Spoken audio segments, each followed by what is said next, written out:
In this garden bed, I have 2 fig trees and I wanted to add a fertility pit right in the middle. So I have these 2 logs that I wanted to use as a lid. I cut them so that they would fit better together.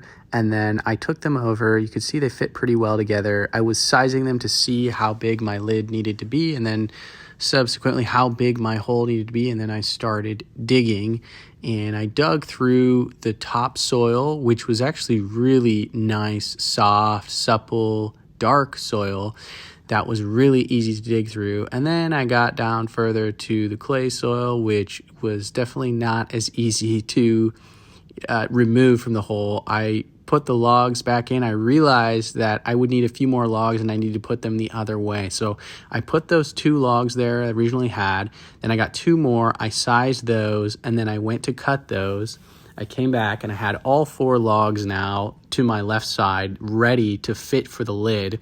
And part of my goal with creating this fertility pit was to have a location where I could put all of my food scraps that I'm getting right outside my back door that would be guarded from animals that would try to dig these up, because I had previously been doing some trench composting and was getting animals that were digging around in my bed. So I was hoping to create a lid here with all of the logs that I have cut and sized appropriately. And so I placed them all over this deep hole, probably 3 feet at least deep, that I've dug.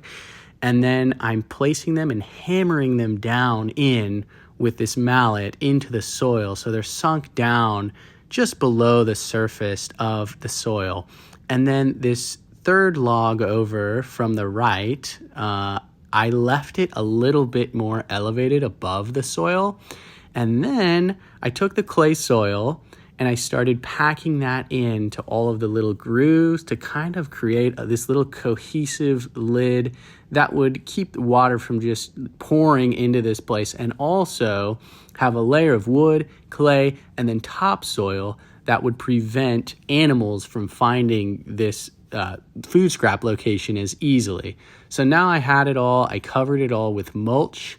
And then I had this hole with an easy access point. I'm just removing some of the extra soil that fell in there. And then I'm testing out the lid here. It's just going to look like this 1 log sitting in the middle of my garden bed that I can easily remove. And then there's a deep hole down there where I can add all of my food scraps. It's going to attract all kinds of worms and other microbes that are going to be breaking down those food scraps, and hopefully add a ton of fertility into this garden bed.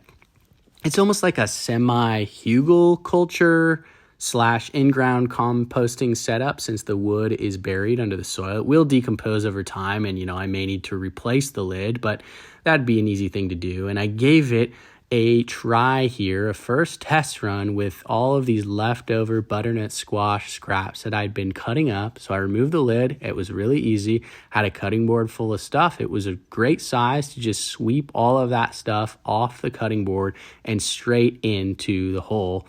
It really couldn't have been easier. And the top is really strong. I could stand on that part where I could stand on the entire thing actually, and it would support my weight, and it just blends into the garden bed really well. So now I'm just securing that down. I really wouldn't need to do that. You could just lift it up and put your food scraps in and put it back down, and that's it. It's as easy as that. So it's kind of an incognito little area where I can keep my food scraps entering my garden bed, adding fertility to the bed.